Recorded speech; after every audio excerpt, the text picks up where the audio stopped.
बिस्मिल्लाहिर्रहमानिर्रहीम। अस्सलाम वालेकुम। आज 23 नवंबर है और दिन है जुमेरात का। सुप्रीम कोर्ट ऑफ पाकिस्तान ने बहरी टाउन के हवाले से दरखास्तों पर फैसला सुना दिया है। फैसला क्या है, मुकम्मल तफसीलात आपके सामने रखूँगा। समात में क्या कुछ होता रहा वो चीज़ें आपके सामने रखूँगा और ख़ास तौर पर कि सलमान असलम भट्ट साहब जो बहरी टाउन के वकील थे उनके दरमियान और काजी फैसल साहब के दरमियान तल कलामी क्यों हुई, इस पर भी बात करेंगे।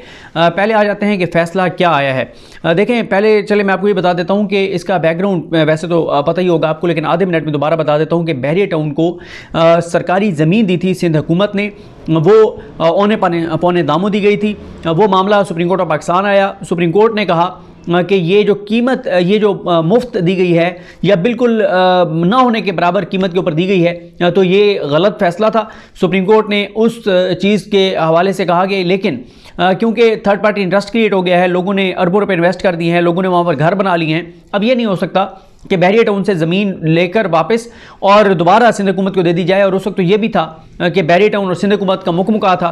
तो सुप्रीम कोर्ट ने कहा कि अब यह है कि असर नो कीमत का तयन किया जाए और कीमत का तयन करके और जो है वो बहरी टाउन को दे दी जाए। उसके बाद सुप्रीम कोर्ट का एक बेंच बना जिसकी सरबराही जस्टिस अजमत सईद शेख साहब कर रहे थे और उनके साथ जस्टिस फैसल अरब साहब थे। तीसरे जज मुझे याद नहीं है तीसरे जज कौन से थे, लेकिन खैर I think justice Munib Akhtar साहब थे। उन्होंने बहुत ही शानदार ये फैसला दिया। उन्होंने कहा कि बहरी टाउन जो है, उन्होंने कीमत का तयन किया 460 अरब रुपए। बहुत बड़ी रकम थी, बहुत बड़ी रकम है। और बहरी टाउन ने अब जो कंपैरिजन पेश किया है वहाँ पर जो बहरी टाउन को पता नहीं, वो मैं बताया भी था आपको अभी जो उन्होंने दरखास्त दी है, बहरी टाउन को कोई 3.5 पौने 4 करोड़ रुपए पर एकड़ ज़मीन दी गई है सुप्रीम कोर्ट की जानिब से। और वहीं पर ज़मीन जो है वो DHA को हुकूमत ने 1 लाख रुपए के ऊपर दिया पर एकड़ के ऊपर, यानी इतना फ़र्क है। तो एक दुरुस्त फैसला था सुप्रीम कोर्ट का। बड़ा उसके ऊपर एतराज़ किया गया, बड़े इल्ज़ामात लगे कि बड़ा गलत फैसला है। मैंने हमेशा ये कहा कि ये दुरुस्त फैसला है, लोगों की इन्वेस्टमेंट हो गई है, लोग कहाँ जाएं। तो आज जस्टिस अजमत सईद शेख साहब और वो बेंच सुरखरू हुआ है क्योंकि काजी फाइज ईसा साहब जो हैं इस फैसले को कलअदम कर सकते थे। अगर ये फैसला गलत था 460 अरब वाला, कलअदम कर देते, उनके पास इख्तियार था। सुप्रीम कोर्ट के पास आइन के अंदर एक इख्तियार है कि अगर उन्हें लगे कोई फैसला गलत है तो वो दोबारा उसको लगा के उसको रिविजिट कर सकते हैं, ख़त्म कर सकते हैं। 187 उनके पास था, मुकम्मल इंसाफ के लिए वो किसी हद तक भी जा सकते थे। लेकिन उनका अजमत सईद शेख साहब के फैसले को बरकरार रखना इस बात का सबूत है कि अजमत सईद शेख साहब का फैसला दुरुस्त था। और कहां 1 लाख रुपए एकड़, कहां 3-4 करोड़ रुपए फी एकड़, कितना फर्क है। तो एक तो ये फैसला अजमत सईद शेख साहब का दुरुस्त साबित हुआ है। आज वो सुरखरू हुए हैं जो उनके ऊपर 3-4 साल से बदजबानी की जाती है, बदकलामी की जाती है, घटिया हमले किए जाते हैं। अजमत सईद शेख साहब पर उन लोगों को आज मुंह की खानी पड़ी है और जिल्लत और रुसवाई उनके मुकद्दर में आई है। दूसरा मामला यह है कि फिर एक और उस वक्त क्या था, उस वक्त हालात ये थे कि सिंध हुकूमत और बहरी टाउन का मुकमुका था। मलिक रियाज साहब जो है वो इन्वेस्टर हैं आसिफ अली जरदारी के, उन्होंने बिलावल हाउस उनको बना के दिया हुआ है। वहाँ ज़मीनों में भी सारा मुकमुका था, मेल मिलाप था।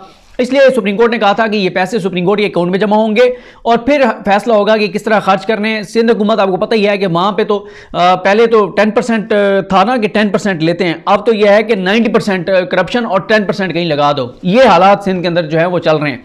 तो सुप्रीम कोर्ट ने कहा था कि कमीशन बनाएंगे, उसके जरिए पैसे खर्च होंगे। अब काजी साहब जो है वो एक अपना दिखाने के लिए कि वो बड़े इदारों का इस्तेकाम चाहते हैं, बड़े इदारों को मजबूत करना चाहते हैं, सिर्फ दिखावे की हद तक। वरना आपको भी पता है कि जब से वो चीफ जस्टिस की कुर्सी पर बैठे हैं, पाकिस्तान के अंदर हालात इंसानी हकूक की पामालियों के कितने खराब हुए हैं और वो पूरे चुप रह के मुजरमाना खामोशी के साथ सपोर्ट कर रहे हैं सारी आइन की और कानून की और पामाली को और इंसानी हकूक की पामाली को।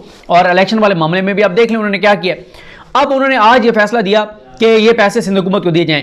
लेकिन साथ चले अब मैं पॉइंट्स के ऊपर आ जाता हूं कि फैसले के पॉइंट्स क्या हैं, फिर मैं मुकम्मल समात का हवाला आपको इसलिए बताऊंगा कि आपको ये पता चले कि अलाटीज़ का क्या बनेगा इस हवाले से। बहुत क्योंकि ये 5 घंटे से ज़्यादा की 5 से 6 घंटे की ये समात थी, उस पर भी आते हैं। सबसे पहले तो सुप्रीम कोर्ट ने कहा है कि सर्वे रिपोर्ट के मुताबिक, अच्छा यहाँ पर ये नुकता साथ साथ चले बताता हूँ। सुप्रीम कोर्ट ने अपने हुक्म में ये कहा है कि सर्वे रिपोर्ट के मुताबिक बहरी टाउन का 16,896 एकड़ से जायद ज़मीन पर कब्जा है। बहरी टाउन को मिलनी थी 16,896 एकड़, ये सरकारी ज़मीन। बहरी टाउन ने इसके एवज देना था 460 अरब। अभी बहरी टाउन ने सुप्रीम कोर्ट में आकर यह कहा कि हमारे पास 16,896 एकड़ नहीं है, बल्कि हमें दिया गया है 11,000 और कुछ एकड़। सुप्रीम कोर्ट को उन्होंने, और इसमें उन्होंने एमडीए को दोबारा साथ मिला लिया। एमडीए ने भी लिख के दे दिया कि हम इनको 11,000 एकड़ देंगे। 4-5 हज़ार एकड़ का उन्होंने फर्क डाल दिया ताकि अरबों रुपए बच जाएं। और मुकमुका था सारा, लेकिन सुप्रीम कोर्ट ने सर्वे करवा लिया। अच्छा, सर्वे जो सुप्रीम कोर्ट ने कराया उसमें यह इंकशाफ हुआ है कि बहरिया टाउन के पास कोई 19,000 एकड़ है। अच्छा, बहरिया टाउन के इसके ऊपर मौकफ यह था कि ये जो 19,000 एकड़ कहा जा रहा है ये सारी सरकारी ज़मीन नहीं है, वो जो हमने गोट ज़मीनें जो हमने प्राइवेट ली हैं वो भी इसमें शामिल हैं। सरकारी ज़मीन 16,896 एकड़ से कम हमें मिली है, और ये जो ऊपर की ज़मीन है सारी, ये सारी की सारी ज़मीन जो है वो हमने जो प्राइवेट खरीदी है वो है, और ये सर्वे गलत है। और एक चीज़ कहनी चाहिए, बड़ी आज ज्यादती हुई इस बात पर कि कातिल के भी हकूक होते हैं, कातिल को भी सुना जाता है। यहाँ पे तो ज़ाहिर है कत्ल गरीब वाला मामला तो नहीं था, ठीक है। मैं खुद आपको बताया कि मैंने हमेशा मलिक रियाज साहब की ये जो इस तरह की चीज़ें उनके ऊपर रिपोर्टिंग की है, कभी ऐसा नहीं हुआ कि मैंने रिपोर्ट ना किया हो, लेकिन इतना कम अज़ कम होना चाहिए था कि आप उनके वकील को एतराज़ात दाखिल कराने का टाइम तो दे देते। इंसाफ ना सिर्फ होना चाहिए बल्कि वो तो नजर आना चाहिए। लेकिन काजी साहब ने ये केस जिस बाद नज़र में जिस मकसद के लिए खोला था ना, वो सारा मकसद बढ़ गया। वो काजी साहब एक डॉक्यूमेंट जो सामने आया है उसके बाद वो पतली गली से निकल गए हैं। असल ये जो केस लगाया गया था बज़ाहिर उसका मकसद सिर्फ इमरान खान को फंसाना था 190 मिलियन पाउंड्स केस में, लेकिन इमरान खान के खिलाफ दरखास्त काजी फैसल साहब को मुस्तरद करनी पड़ी है। और बाकी उन्होंने बहरिया टाउन को भी कह दिया कि 460 अरब उनको देना है, नहीं देंगे। कंसिक्वेंसेस जो उस फैसले में लिखे हुए हैं जो अजमत शेख साहब वाले में, वो उनको नताइज भुगतने होंगे। उसके बाद अब ये कहा गया जनाब कि बहरिया टाउन का जो है वो 16,896 एकड़ से ज़्यादा पर कब्जा है। बहरिया टाउन ने यकतरफा तौर पर अक़सात की अदायगी रोक दी। बहरिया टाउन ने जो किस्तें देनी थी सुप्रीम कोर्ट के अकाउंट में जमा करानी थी वो इसलिए रोक दी, उन्होंने कहा क्योंकि हमें ज़मीन पूरी नहीं मिली है तो हम किस्तें नहीं देते। उन्होंने यकतरफा तौर पर किस्तों की अक़सात रोक दी और इजाफी ज़मीन पर भी कब्जा कर रखा है। सुप्रीम कोर्ट ऑफ पाकिस्तान के 3 रुकनी बेंच ने काजी फैसल साहब, अमीनुद्दीन खान साहब, अतर मिनल्ला साहब, उन्होंने कहा कि मुतलका हुकाम के यानी ब्यूरोक्रेट्स और दीगर जो हायरार्की है उनकी मदद के बगैर ऐसा नहीं हो सकता था। सरकारी हुकाम ने अवाम और सूबे के मफाद को सरेंडर किया। सरकारी हुकाम ने अपने ऑफिस का गलत इस्तेमाल किया। सरकारी हुकाम का काम अवाम की खिदमत करना है। एडवोकेट जनरल ने यकीन दहानी करवाई है कि गफलत के मुर्तकिब अफसरान के खिलाफ एक्शन लिया जाएगा, यानी जो बहरिया टाउन के साथ मिले हुए अफसरान थे उनके खिलाफ कार्रवाई की जाएगी। अदालती हुक्मनामे में कहा गया है कि लोग ज़मीन का एक टुकड़ा खरीदने के लिए उम्र भर की जमा पूंजी लगाते हैं, सब खर्च करने के बाद लोग डेवलपर के रहमो करम पर होते हैं। अदालत ने फैसले में कहा है कि सिर्फ बहरिया टाउन या सिंध हुकूमत से मुतल्लिक ये ऑब्जर्वेशन नहीं, तो है कि तमाम सूबाई हुकूमतें अलाटीज़ को तहफ़्फ़ुज़ देने के लिए इक़दाम करेंगी। देखिए, ये मैं आपको बता दूँ, कोई ठोस चीज़ अभी तक जो ऑर्डर लिखवाया गया कोई नहीं है अलाटीज़ के लिए, कोई सख्त चीज़ नहीं है, क्योंकि इसमें सवाल ये पैदा होगा कि बहरिया टाउन जो कह रहा है कि हमें हुकूमत ने 16,896 एकड़ देना था और 11,000 एकड़ दिया है, तो जो ऊपर 5,000 एकड़ उन्होंने नहीं दिए, बहरिया टाउन तो वो बेच चुका होगा। अब वो 5,000 एकड़ जो बहरिया टाउन बेच चुका है वो अलाटीज़ कहाँ जाएंगे? क्या कोई और साथ ज़मीन है बहरिया टाउन वो खरीदेगा, अलाटीज़ को पैसे वापस करेगा, किस रेट पे वापस करेगा, जलील करेगा, ख्वार करेगा, कौन जिम्मेदार है, कौन पुरसाने हाल है, कोई जवाब नहीं है। ये भी हो सकता है कि बहरिया टाउन के पास ज़मीन तो पूरी हो जो उन्होंने प्लाट बेचे हैं, लेकिन वो यहाँ से पैसे बचाने के लिए झूठ बोल रहे हो, जो झूठ काम नहीं हुआ और वो सारा हो गया है। बाकी यहाँ पर मैं आपको ये बता दूँ कि असल में ना हमारे कुछ लोग भी बड़ी ज़्यादती करते हैं। देखें, ये लोगों के करोड़ों अरबों रुपए इन्वेस्ट हुए हैं, मलिक रियाज को छोड़ दें, उनका क्या मफाद है क्या नहीं है, लोगों के इन्वेस्ट हुए हैं। तो ये जो एक पिछले दिनों में भी प्रोपेगेंडा किया गया था कि बहरिया टाउन डिफ़ॉल्ट कर रहा है, डिफ़ॉल्ट कर गया है, क्योंकि इस वक्त ये चीज़ आपको बता दूं कि हवा और फ़िज़ा मलिक रियाज के खिलाफ है। मलिक रियाज के खिलाफ इसलिए है कि क्योंकि कहा जा रहा है कि मलिक रियाज वादा माफ गवाह बन जाएं अलकादिर में, वो नहीं बन रहे, तो हवा और फ़िज़ा उनके खिलाफ है। यही वजह है कि हर जगह से उनके खिलाफ नेगेटिव चीज़ें आ रही हैं। लेकिन ये हो सकता है कि उनके पास ज़मीन मुकम्मल हो, अगर है तो वेल एंड गुड, नहीं है तो फिर मसला ज़रूर है अलाटीज़ के लिए कि जिन्होंने उस एरिया में ख़रीदा है जो मलिक रियाज कह रहे हैं कि वो एरिया मेरे पास है ही नहीं। तो ये एक बड़ा सवाल है और अलाटीज़ के वाले से कोई अभी तक सख्त कोई हुक्म नहीं आया। एक्सपेक्ट किया गया है सूबाई हुकूमतों से कि वो इसके लिए कुछ न कुछ करेंगी। उसके बाद ये कहा गया कि अदालत हुक्म में कहा गया कि एडवोकेट जनरल सिंध ने बताया कि हुकूमत के पास अलाटीज़ का कोई रिकॉर्ड नहीं होता। ये एक संजीदा मामला है अदालत के सामने, ये एक संजीदा मामला अदालत के सामने आया है। लोग ज़मीन का एक टुकड़ा खरीदने के लिए उम्र भर की जमा पूंजी लगा देते हैं, सब खर्च करने के बाद लोग डेवलपर के रहमो करम पर होते हैं। अदालत ने हुक्म दिया है कि हुकूमती सतह पर अलाटीज़ का रिकॉर्ड ना रखे जाने पर लोगों को खमियाजा भुगतना पड़ता है। हुक्मनामे में कहा गया है कि इंफॉर्मेशन टेक्नोलॉजी के दौर में रिकॉर्ड महफूज करने का इंतज़ाम किया जा सकता है। रिकॉर्ड महफूज करने का निज़ाम बेहतर होने से लोग अलाटमेंट से मुतल्लिक खुद मालूमात ले सकते हैं। यानी टेक्नोलॉजी का दौर है, इंटरनेट के ऊपर डाटा पढ़ाओ आप प्लाट नंबर ठक ठक ठक करके लिखें, इंटर करें, पता चल जाए कि ये प्लॉट खाली है, ये किसी और को लाट हुआ हुआ है, और वहां पे पता चल जाए। ऐसा कोई मैकेनिज्म बनाया जाना चाहिए जो कि नहीं है। उसके बाद अदालत ने यह भी कहा है कि हुकूमती सतह पर रिकॉर्ड महफूज रखने से गैर जरूरी अदालती कार्रवाई का खात्मा होगा। हुकूमती सतह पर रिकॉर्ड रखने से एक ही प्लाट कई लोगों को अलॉट करने की मशक भी खत्म होगी। सुप्रीम कोर्ट ने कहा है कि हुकूमत सिंध पहल करके मसले राह बन सकती है। सुप्रीम कोर्ट ने बैरियर टाउन की जमा कराई गई रकम सिंध हुकूमत को देने का हुक्म देते हुए कहा है कि एडवोकेट जनरल सिंध से मुत्तफिक है कि यह रकम सुप्रीम कोर्ट अपने पास नहीं रख सकती। अदालत ने वाज़ेह किया कि बैरून मुल्क से आने वाली रकम हुकूमत पाकिस्तान को जाएगी। अच्छा, उसके बाद यहाँ पे मैं इमरान खान वाले नुक्ते पे आता हूँ, ये बड़ा इंपॉर्टेंट है, लेकिन जब वो उसके ऊपर आते हैं तो फिर मैं आपको बताता हूँ। उसके बाद यह है कि 2019 का अजमत से शेख साहब का फैसला बरकरार रखा गया और ये कहा गया कि अगर वो फैसले पर अमल दरमा नहीं होता, बैरियर टाउन किसने नहीं देता।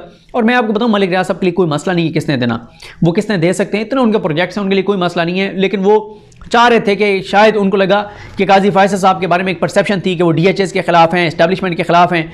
तो मलिक रियाज साहब ने, मुझे लगता है कि टेस्टर मारा है कि मैं DHA का मामला लेके जाऊंगा, काजी साहब उठा लेंगे, काजी साहब कहेंगे कि अच्छा DHA को 1 लाख रुपए एकड़ मिली है, आपको 3 करोड़ रुपए 4 करोड़ रुपए एकड़ मिली है, तो आपके साथ तो बड़ी ज्यादती हुई है। और साथ अजमत से शेख साहब के भी क्योंकि खिलाफ हैं काजी फैसल साहब, तो उनका फैसला कलअदम कर देंगे। लेकिन उन्हें यह नहीं पता कि काजी फैसल साहब सिलेक्टेड चीजें कर रहे हैं, वो ना DHS की तरफ जाएंगे, ना वो जा रहे हैं, ना वो एस्टैब्लिशमेंट की तरफ जा रहे हैं, ना वो जाएंगे।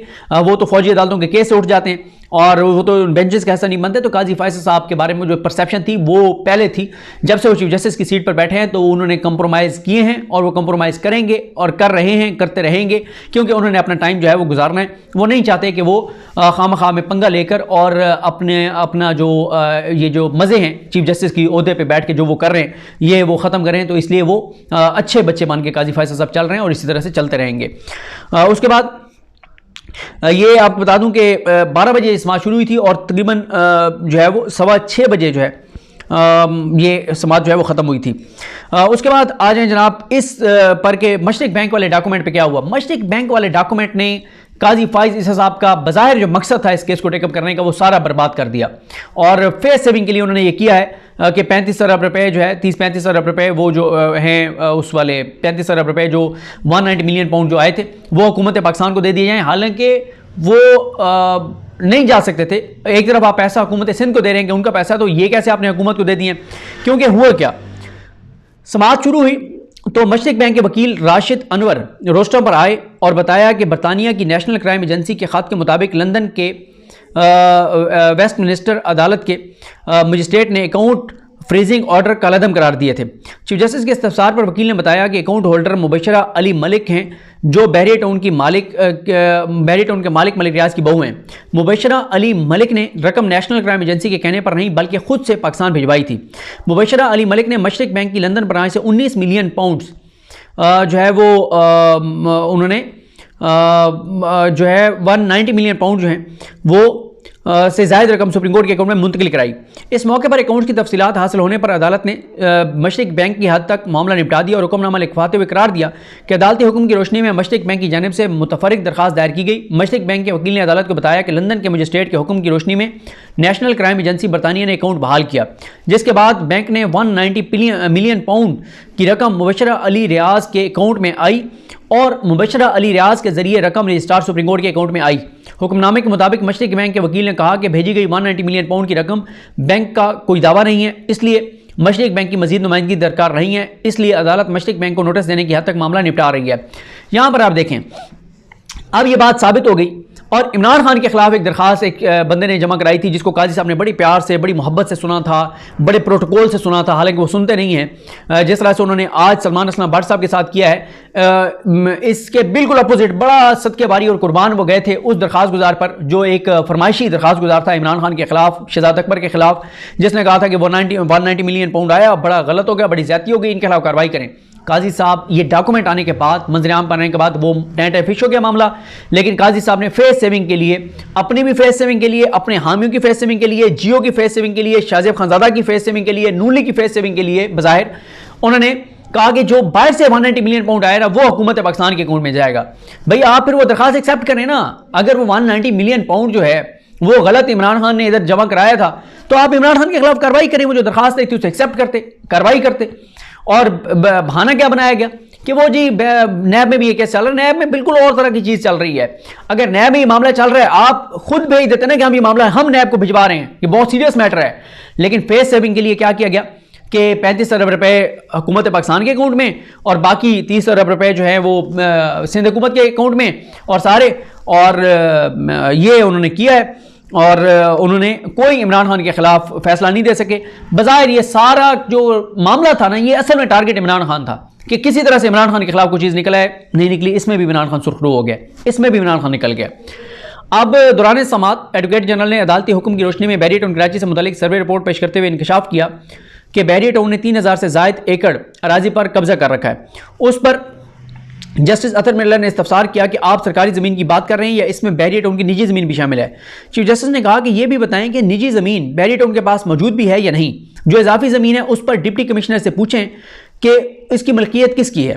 जस्टिस अतर मिल्ला ने डिप्टी कमिश्नर को मुखातिब करते हुए कहा कि आप रियासत के अफसर हैं, सीधा जवाब दें। डिप्टी कमिश्नर साहब साफ बताएं कि कितनी ज़मीन सरकारी है और कितनी प्राइवेट है।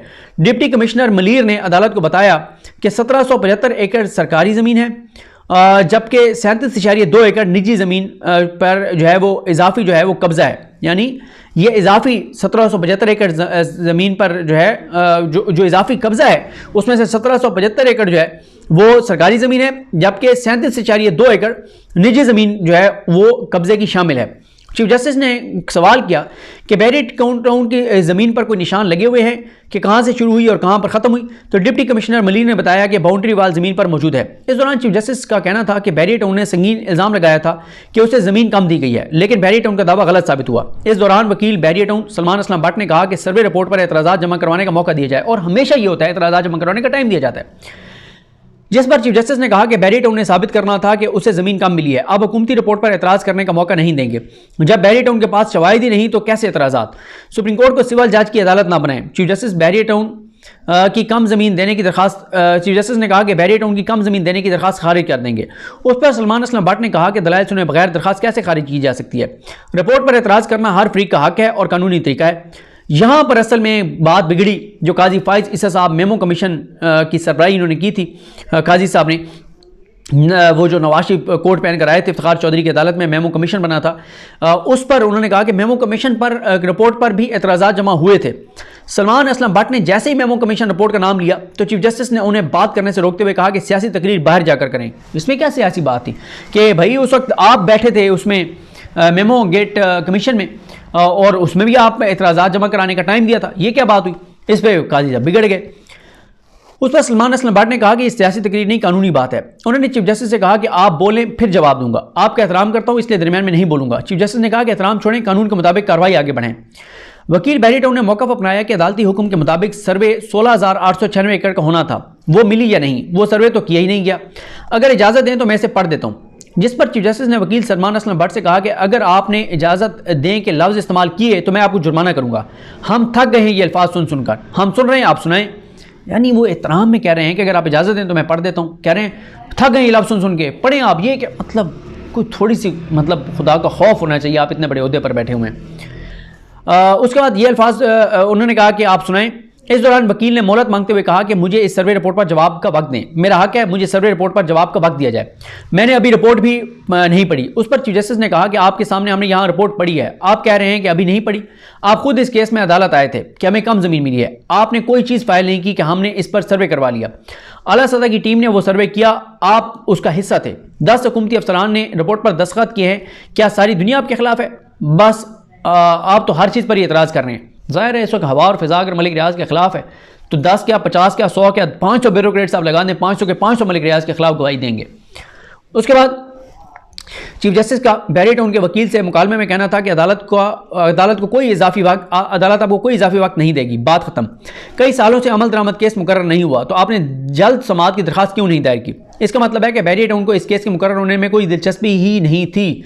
इस पर सलमान असलम भट्ट ने जवाब दिया कि कई ऐसे केसेस जानता हूँ जहाँ 100 जल्द समाअत की दरखास्तें दायर हुई लेकिन वो मुकर्रर नहीं हुए। जस्टिस अतर मिल्ला का कहना था कि आप रोज़ जल्द समाअत की दरखास्त करते तो बोझ अदालत पर होता।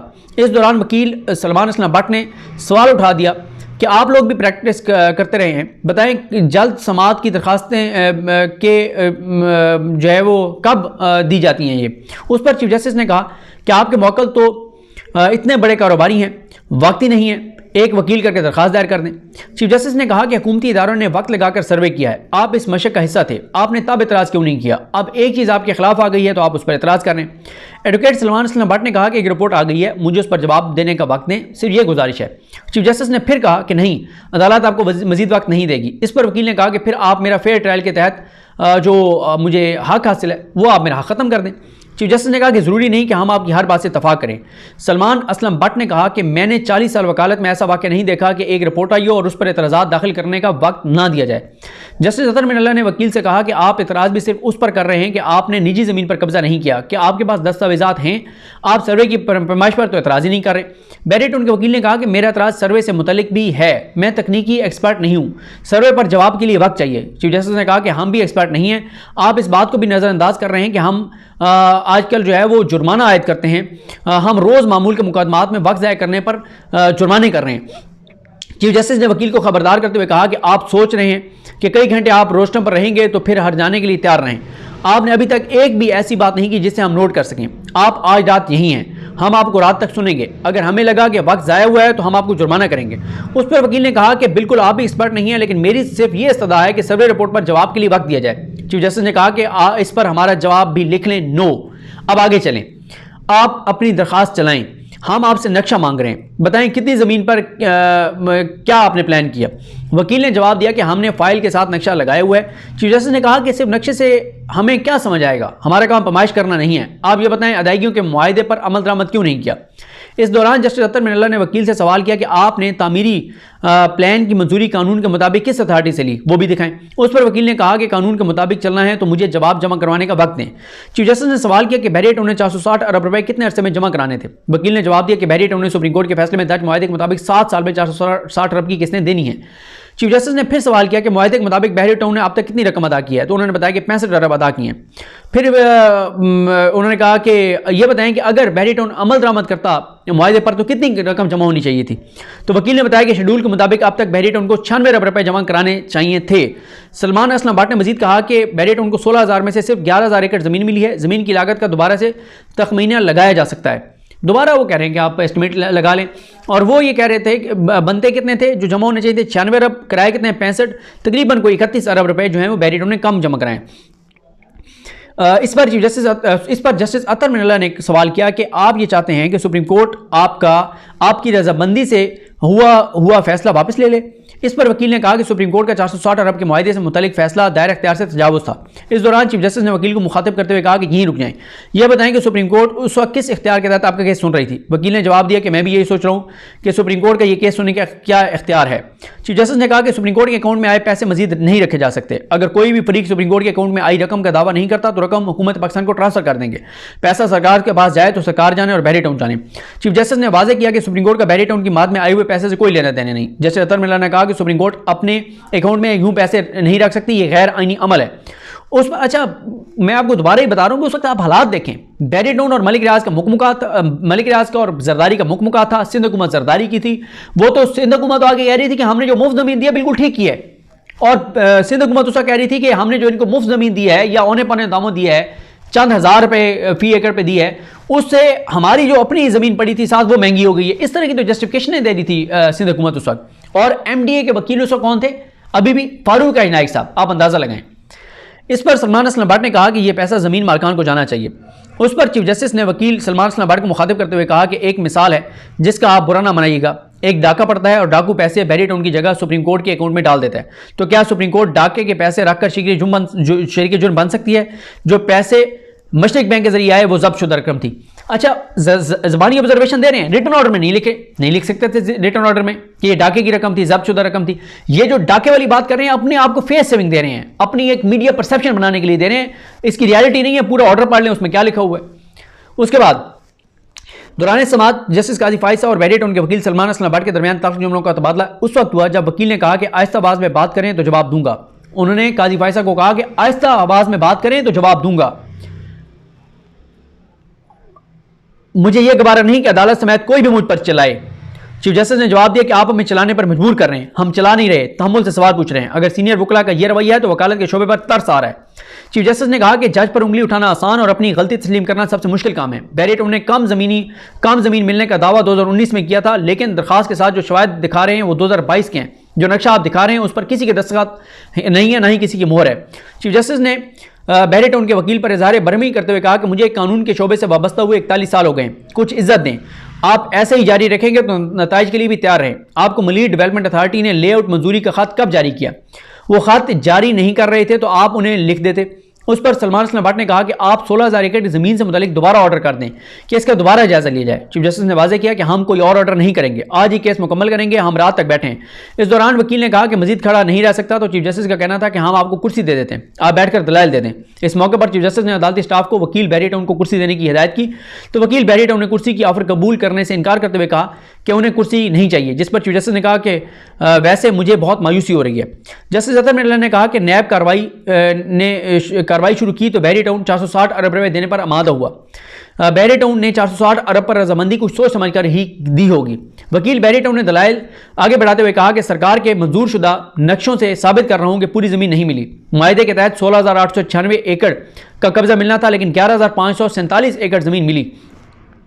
इंसाफ का तकाजा है कि सर्वे रिपोर्ट पर मौक़िफ़ सुना जाए। चीफ जस्टिस ने वकील से कहा कि इंसाफ की बातें बाहर मीडिया पर जाकर करें। सलमान असलम भट्ट ने जवाब दिया कि मैं मीडिया पर कभी बोला ना ही कभी मीडिया के लिए अदालत में बात करता हूं।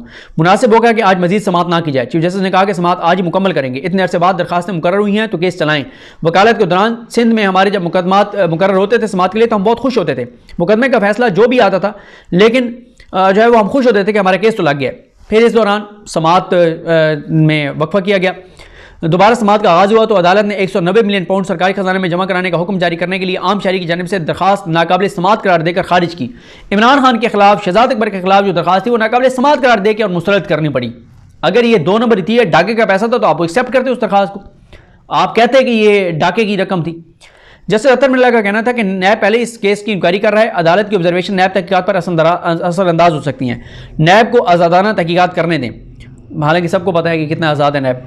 इस पर शहरी के वकील का कहना था कि बरतानिया से आए 190 मिलियन पाउंड मलिक रियाज के नहीं, अवाम के हैं। अवाम का पैसा सरकारी खजाने में जमा कराने का हुक्म दिया जाए। इस पर चीफ जस्टिस ने कहा कि अदालत का तल्लुक सिर्फ 460 अरब की अदायगी से है, सुप्रीम कोर्ट के अकाउंट जाने और अदालत जाने। उसके बाद जस्टिस अतर मिल्ला ने कहा कि दरखास्त गुजार ने मालूमात देनी है तो नैब को दे। शहरी के वकील का कहना था कि बरतानिया ने मलिक रियाज का वीज़ा मनसूख करके दाखिले पर पाबंदी आयद की। बरतानिया ने 140 मिलियन पाउंड और 9 बैंक अकाउंट मुंजमद किए। इन मुंजमद किए गए असासों में 50 मिलियन पाउंड की जायदाद भी शामिल थी। उस पर चीफ जस्टिस ने कहा कि रकम जमा कराने वालों को नोटिस कर चुके हैं, इसलिए दरखास्त गुजार का हक दावा नहीं बनता। यानी जो इमरान खान के खिलाफ दरखास्त गुजार आया है इसकी कोई हक दावा नहीं बनता। चीफ जस्टिस का कहना था कि दरखास्त में सुप्रीम कोर्ट को मुअज़्ज़ज़ अदालत लिखा हुआ है, यह मुअज़्ज़ज़ अदालत नहीं है, सुप्रीम कोर्ट ऑफ पाकिस्तान है। जस्टिस अतर मिल्ला का कहना था कि जज होता है, जज साहब नहीं होता। इस मौके पर चीफ जस्टिस ने मुस्कुराते हुए कहा कि लगता है कि साथी जज मुझे छेड़ रहे हैं। उसके बाद उन्होंने कहा कि हम फैसला महफूज कर रहे हैं और आके बताएंगे कि फैसला सुना रहे हैं या अभी नेक्स्ट किसी डेट पर सुनाएंगे। तो फिर वो फैसला सुना दिया कि जो मैं आपको बता चुका हूँ। लेकिन जैसे मैंने आपको बताया कि इसके इंपॉर्टेंट चीज़ें यही हैं कि बैरियटोन की दरखास्त मुस्तरद हो गई। बैरियटोन को 460 अरब देने पड़ेंगे, 31 अरब फौरी तौर पे देना पड़ेगा। इमरान खान के खिलाफ दरखास्त मुस्तरद हो गई है। फेस सेविंग के लिए 35 अरब हुकूमत पाकिस्तान को दे दिया गया है। कोई उसके ऊपर ऑर्डर नहीं किया गया कि ये गलत था, गैर आईनी था, गैर कानूनी था, इमरान खान ने गलत किया, कुछ ऐसा नहीं, क्योंकि वो था ही नहीं। ये सारा मीडिया परसेप्शन और शाहजेब खानज़ादा और ये सारे लोग थे और इसलिए काजी साहब पतली गली से निकल गए हैं। और अलाटीज़ के हवाले से मैंने आपको बता दिया कि अभी रिटर्न ऑर्डर आएगा तो पता चलेगा उसमें कुछ सख्त है या नहीं है, लेकिन अब तक जो ज़बानी ऑब्जर्वेशन हैं उसमें तो अलाटीज़ के लिए कोई अच्छी खबर अभी तक नहीं है। हाँ, हुकूमत इस मामले को टेकअप कर ले और कोई ज़बरदस्त मैकेनिज़्म बना दे तो अच्छा है, मुस्तकिल तौर पे बनना चाहिए, तमाम मखसूस सोसाइटीज़ के लिए बनना चाहिए, सिर्फ मलिक रियाज के लिए, तमाम मखसूस सोसाइटीज़ के लिए। लेकिन अभी तक अलाटीज़ के लिए अच्छी खबर नहीं है। अगर उनके पास वाकई बैरियटोन के पास ज़मीन कम है 5000 एकड़ और 5000 एकड़ वो तो बेच चुके होंगे, ये कैसे हो सकता है कि बैरियटोन की ज़मीन हो और अभी तक बिकी ना हो। तो नक्शे पे जहाँ उन्होंने वो 5000 एकड़ दिखाया वो होगा और बेचा होगा, वो तो अब उनके पास ज़मीन है ही नहीं, तो क्या करेंगे? क्या आगे साथ को और ज़मीन पड़ी है वो ख़रीदेंगे, क्या करेंगे? ये आने वाला वक्त बताएगा। मुझे अपनी दुआ में याद रखें। अल्लाह की हम सबका हामी नासरो। अल्लाह हाफ़िज़।